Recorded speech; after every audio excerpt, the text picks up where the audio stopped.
They told me to ask my daughter for money. My own son had $12 million sitting in a bank account, and his mother looked me dead in the eye and told me to go ask the school teacher instead. That sentence sat in my chest like a stone I had swallowed whole and could not cough back up. I was 58 years old, sitting at my own kitchen table, and I did not say a single word back to Diane that night. I just sat there.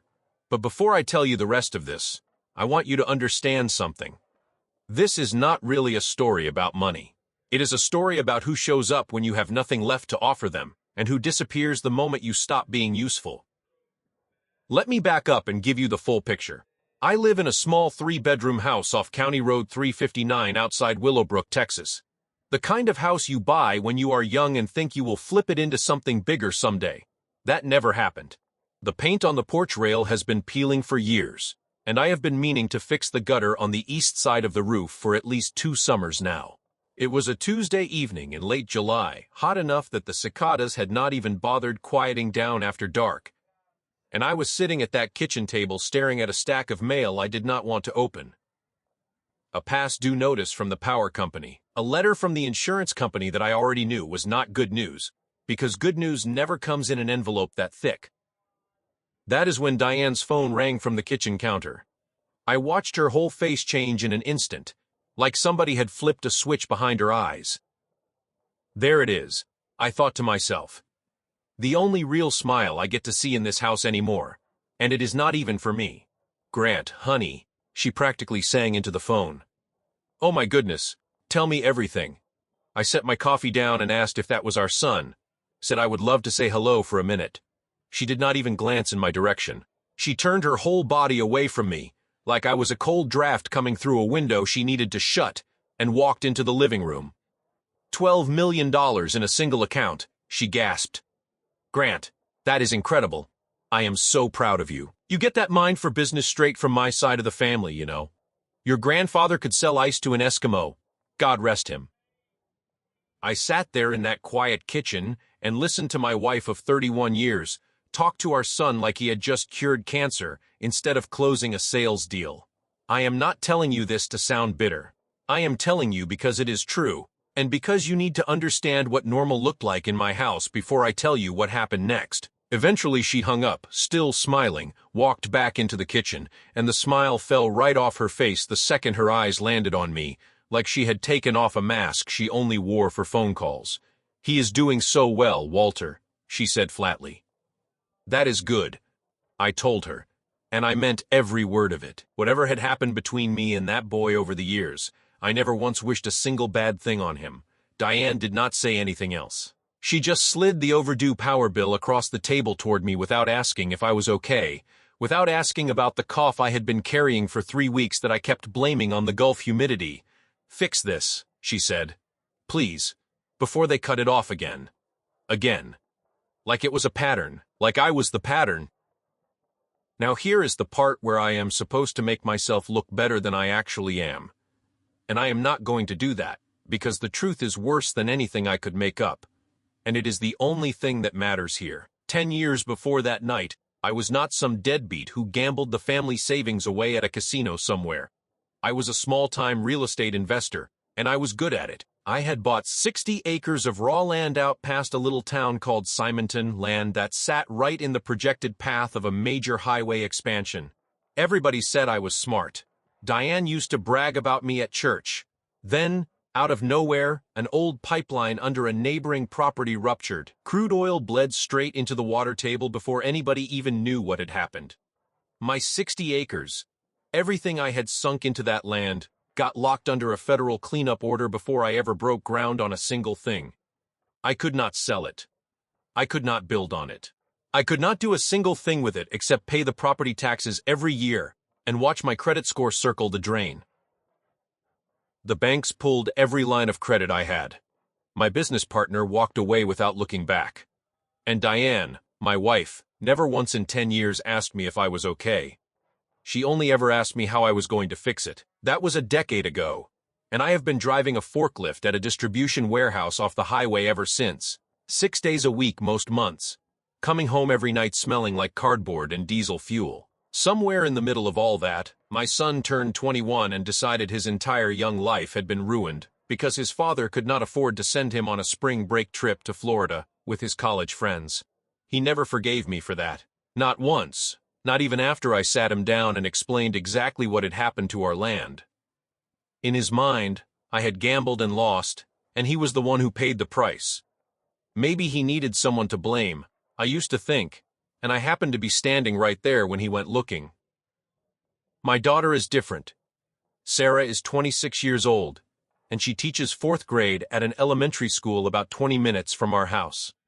She was 16 when the pipeline ruptured, old enough to remember the bigger, nicer house we used to have, but young enough that she watched me rebuild something out of nothing instead of just mourning everything we had lost. She came by my house 2 nights after that phone call with Grant, carrying a foil pan of chicken and rice, my favorite, made the way my own mother used to make it, heavy on the cumin.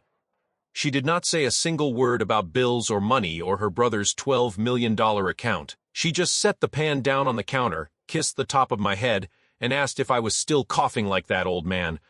I told her it was just allergies. She looked at me and said, sure it is. You are seeing a doctor this Thursday. Do not you dare argue with me. I did not argue. There was never much point arguing with Sarah once her mind was made up. She had inherited that stubborn streak from somewhere, and I had a strong suspicion it came straight from me. The doctor was not smiling when he walked back into that exam room 3 days later. Walter, he said, setting a thick folder down on the counter like it weighed 40 pounds, I am not going to sugarcoat this for you. There is a mass on your lung. It is operable, and that is the good news, but it needs to come out soon, weeks, not months. There it is, I thought to myself. The other shoe finally dropping. Okay, I said, because what else was there to say? So we scheduled it. That is when a woman from the billing department stepped into the room. A kind enough lady who looked as uncomfortable as a person can possibly look, and told me my insurance had a gap in coverage for the exact procedure the doctor wanted to perform. Out of pocket, before they would even put me on the surgical schedule, $3,500. We can look into a payment plan, she offered, but the surgical team needs the deposit up front before they will book the operating room. Hospital policy. You want to know something almost funny? I used to make more than that in a single week, back before the oil spill destroyed everything I had built. Now I sat in my old pickup truck in that hospital parking lot, doing the math 6 different ways, and every single time it came out the same. I did not have it. My credit was still wrecked from a decade of land debt. No bank in the whole county was going to touch me. $3,500, I thought, staring out the windshield. And I have got a son sitting on $12 million somewhere in a bank downtown. I told myself I would not call him. I told myself that for 2 straight days. Then I called him anyway. Because that is what a father does. You swallow your pride down whole, and you call your son, and you hope, God you hope, that the boy you raised is still in there somewhere underneath all that ambition. He picked up on the 4th ring, and I could hear it immediately, glasses clinking together, somebody laughing loud in the background, a woman's voice mentioning an expensive bottle of scotch. Dad, hey, can this wait? We are out celebrating a big account. I need to talk to you about something serious, I told him. There was a pause, then a muffled sound like he had covered the phone, and finally, all right, go ahead. I told him everything. The mass on my lung, the surgery, the coverage gap, the $3,500 I needed by the end of the week or they would not schedule me at all. There was a long pause on the line, long enough that for one stupid, hopeful second, I actually thought, maybe he still cares. Then his voice went flat and cold. I just spent 10 years digging myself out of the hole your bad investments put this family in. Do you have any idea how hard I worked to get where I am? And now you want me to throw money back into what? More of your bad planning. This is not about the land, I told him. This is surgery. You brought this on yourself, Dad, he said. You always do. Ask the hospital for a payment plan. Then quieter, meaner, I have got a reputation to protect now, Dad. I cannot keep carrying your dead weight forever. The line went dead. Just like that, my own son hung up on me while I sat in a hospital parking lot with a death sentence growing in my chest, so he could get back to his celebration. I called Diane next, hoping she could talk some sense into him, maybe soften him up a little.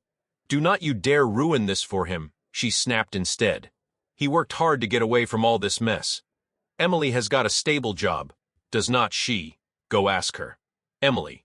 She meant Sarah. After all those years, my own wife still called our daughter by the wrong name whenever she was too busy being angry to think straight. I hung up the phone and sat in that parking lot for a long, long time. I did not cry. I was past crying by then. I just sat there thinking about how a man could work his entire life trying to give his family everything, and end up completely alone in an old truck outside a hospital, doing math that never ever came out right. I met Sarah at a small diner off the highway 2 days later. The kind of place with cracked vinyl booths and a waitress who calls every customer on. I had not planned on telling her anything. I was going to smile, eat my catfish, and let her believe everything was fine. She knew before I even said a word, because she always knew. "Dad," she said, setting her fork down flat on the table, "tell me right now what is wrong." So I told her. I want you to understand, I was ashamed to even be sitting across from my own 26-year-old daughter, a school teacher who could not possibly have more than a few $1,000s saved up, about to ask her for the money her own brother had turned down without even blinking. I did not even manage to finish the sentence. Sarah reached into her bag and set an envelope down on the table in front of me. Then she turned her phone screen around so I could see it, a notification from a payday loan company, approved, $1,500. "Dad, stop talking," she said, her eyes wet but her voice steady as stone. "There is $2,000 cash in that envelope. I sold my car this morning." My throat closed right up. "You sold your car," I managed to say. "Cars can be replaced, Dad," she said, reaching across the table and grabbing my hand hard, the way you grab onto something you have absolutely no intention of letting go of. "You cannot be replaced. I am taking the bus to school for a while. It is fine. I probably need the exercise anyway." I sat in that booth and wept in front of a waitress and half the lunch crowd, and my daughter, the one who did not have $12 million, the one nobody ever bragged about on the phone, held my hand across a cheap laminate table and told me I was going to be okay. She is the only one who ever really saw me. I thought that day. I had no idea, sitting in that diner, just how much that single moment was about to matter down the road. I had no idea what was still sitting out there on 60 acres of dead land past Simonton, waiting on me. But that comes next, so stay with me. They wheeled me into pre-op at 6 in the morning that Thursday, and the last thing I remember before the anesthesia took hold was Sarah's face right up close to mine, squeezing my fingers, telling me I was going to be fine, that she had already warned the nurses I was stubborn as a mule, and that apparently stubborn people heal faster. Where did she learn to be this brave? I remember thinking, 26 years old and steadier than I had ever managed to be in my entire life. Then the lights went out. I woke up 11 hours later with a tube down my throat and a pain in my chest, like somebody had parked a truck on it. The doctor came by that evening, still in his scrubs, and leaned down close so I could hear him over the monitor beeping. "We got it all, Walter. Clean margins, you did good." I did not cry. I did not have the energy left to cry. I just lay there thinking about Sarah's car sitting on some dealer's lot with a different family's name on the title, and I promised myself right there in that hospital bed, I am going to make this right, however long it takes. 16 days after the surgery, the mail carrier knocked on the door instead of just leaving everything in the box. I answered still in my robe, moving slow, tender across the ribs.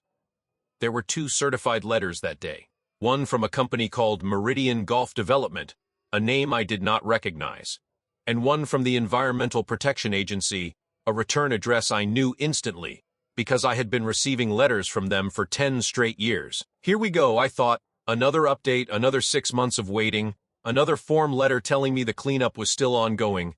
Do not touch the property, do not build, do not sell, do not breathe near it. I almost set it on the counter unopened and went back to the couch. Something made me sit down at Sarah's little kitchen table instead and tear it open right then. I read it twice, then a third time slower, because I did not trust my own eyes. Remediation status complete. Site released from federal oversight effective mid-July. Complete. 10 years. 10 years of property taxes on land I could not touch. 10 years of ruined credit. 10 years of my own wife looking at me like a stain on the family. And it was sitting right there in black and white. Done. Released. Clean. I opened the second letter with shaking hands. It turned out that while my land had been locked under federal order, the highway expansion I had bet everything on a decade earlier had finally happened, right past my property line. 60 acres that used to be worthless swampland with an oil stain underneath were now sitting less than half a mile from a brand new highway interchange, zoned commercial, surrounded by exactly the kind of growth I had predicted 10 years too early. The letter was a real offer, numbers behind it, not some lowball feeler. $15 million, cash, 30-day close. I read that number probably 20 times. I did not hoop or holler or run around that apartment like a crazy man. I sat very, very still. $15 million, I thought, and 3 weeks ago I was crying in a diner because I could not scrape together $3,500. I looked up and my eyes landed right back on that bus schedule taped to the refrigerator, my daughter's handwriting in the corner, because she had to memorize a whole new commute at 26 years old just to save her father's life. She is out there right now standing at a bus stop, I thought. And I am sitting here holding $15 million. Something in me went quiet and cold and very, very clear in that moment. I did not call Diane. I did not call Grant. I want you to remember that, because it matters for everything that comes later. I never hid this money from anybody out of spite. I simply did not see one single reason to tell people who had already told me, in their own words, that my problems were not their problems. I picked up my phone and called somebody else entirely, my old business associate Gerald, one of the only professionals who had stuck around after everything fell apart, mostly because I still paid him what little I could, every single time on time. I told him everything, the EPA release, the offer, the number. There was a long pause on the line, long enough that I thought the call had dropped. 15 million, he finally said. Walter, that changes everything. I know it does, I told him, looking at that bus schedule one more time, and that is exactly why I need you to pull something else for me first. I asked him about a document Diane had drawn up 5 years earlier, a property and liability separation, one Grant had pushed hard for at the time. Gerald remembered it well. I told your wife back then that I did not love the idea, he said, but it was her legal right, given the debt situation. You want me to pull the original? Pull it, I told him, and tell me exactly what it says. Word for word. Do not leave anything out. Because if I remembered that document correctly, Diane had not just protected herself from my failures. She had signed away every single claim to whatever came next, good or bad. He called me back 2 hours later, papers shuffling on his end of the line. I am going to read you the exact language here, he said. Diane Hensley hereby waives, releases, and forever discharges any and all present or future marital claim, interest, or right, legal or equitable, in and to the real property described herein, including any proceeds, appreciation, or value realized there, regardless of cause. Regardless of cause. I asked him slowly if that meant what I thought it meant. It means exactly what we drew up, he said. 5 years ago she wanted the house and her retirement protected, so she partitioned the estate. She took the house as her sole separate property, and in the process, she forced you to take 100% ownership of that debt-ridden land as your sole separate property. Whatever happens to that land now, good, bad, or a $15 million buyout, she signed away every single legal claim to it. Grant was the one who pushed her into it, was not he? I asked, already half laughing at how bitter it tasted. He was the one who set up the meeting, Gerald confirmed, told his mother it was smart, said it would protect her credit if the land ever got seized over your debts. Well, I said, sitting there at Sarah's kitchen table with the afternoon sun coming through those thin apartment blinds, sure was smart, just not in the direction he thought he was being smart. For the first time in 10 years, I felt something in my chest that was not shame and was not grief. It was clarity. I told Gerald I wanted to move on the offer quietly, and I did not want a single soul outside that phone call knowing about it until it was done. Not Diane, not Grant, especially not Diane and Grant. I told him to draw up whatever needed drawing up, close the sale, and set up an irrevocable trust right alongside it, in Sarah's name. All of it, he asked. The whole 15 million? Every dime after my debts get paid off, I told him, my voice not shaking even a little, which surprised me more than anything else that day. She sold her car for me, Gerald. She took out a payday loan at some ungodly interest rate so I could have surgery. She has been riding a bus at 6:40 in the morning for 2 weeks straight just so I would have a place to heal. Meanwhile, my son told me to ask the hospital for a payment plan, and my wife told me not to ruin his big celebration. So no, I am not splitting this 3 ways for the sake of looking fair. Fair already happened in a diner 3 weeks ago, and only one of my children showed up for it. They found out 8 days later, and not because I told them. Grant was scrolling through the county commercial property registry, checking on some deal of his own, when he saw a deed memorandum pop up for a 60-acre parcel past Simonton.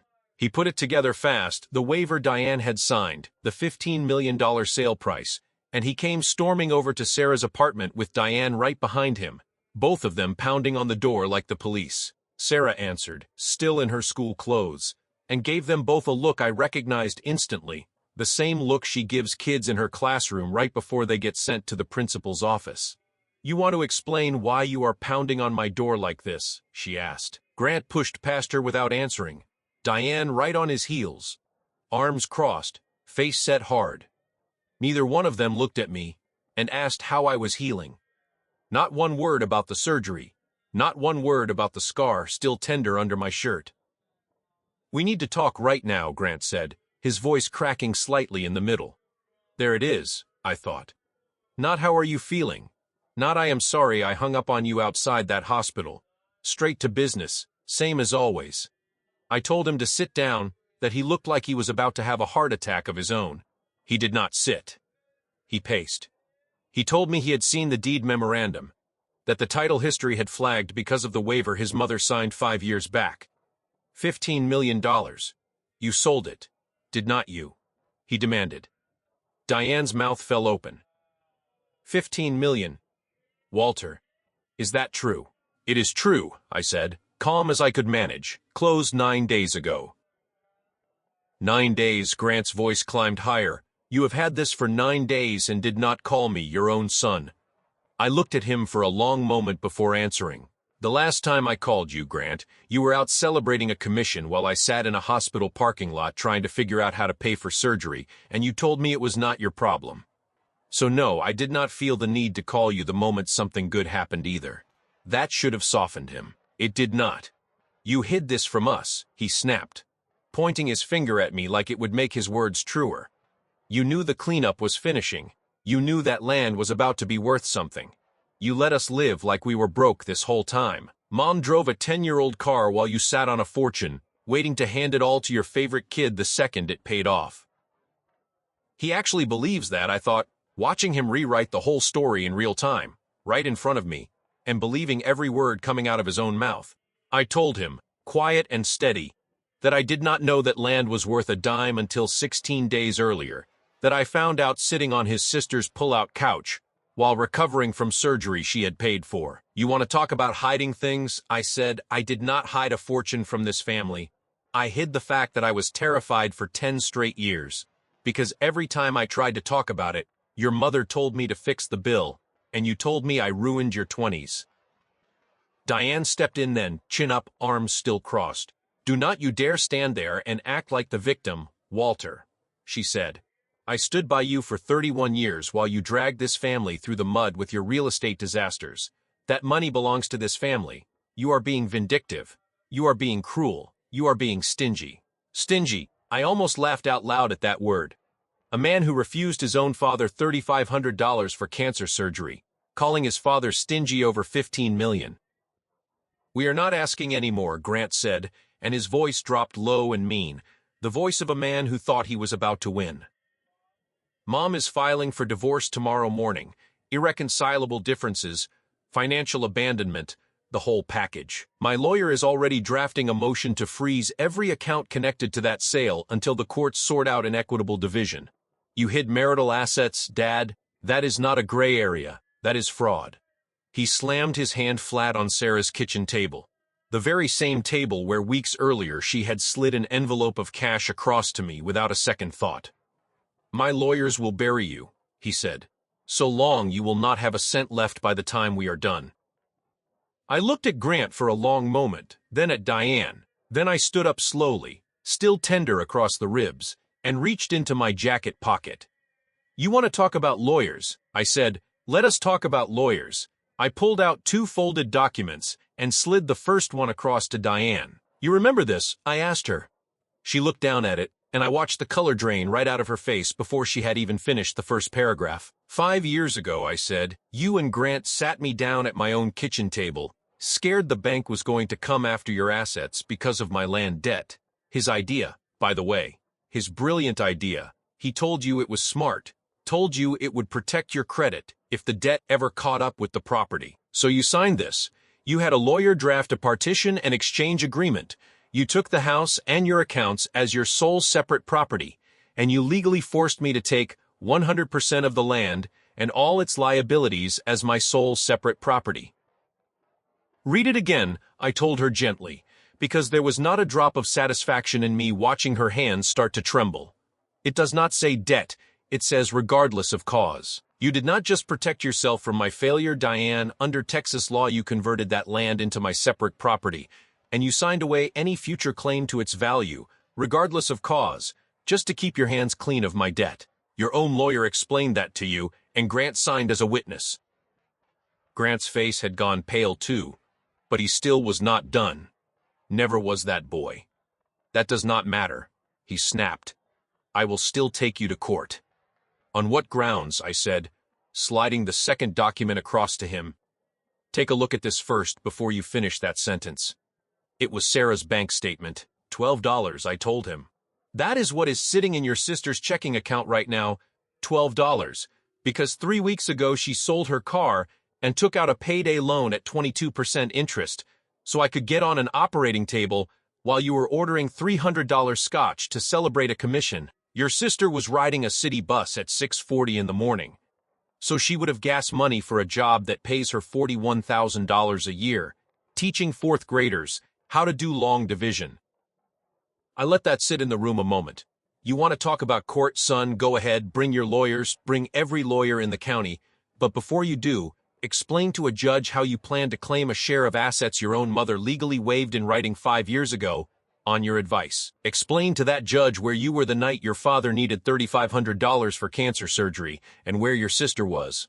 Nobody said a word for a long moment, just the window unit humming, and somebody's television bleeding through the ceiling upstairs like it had every night for the last 3 weeks. I did not hide this money from you, I said finally, my voice coming down soft and tired.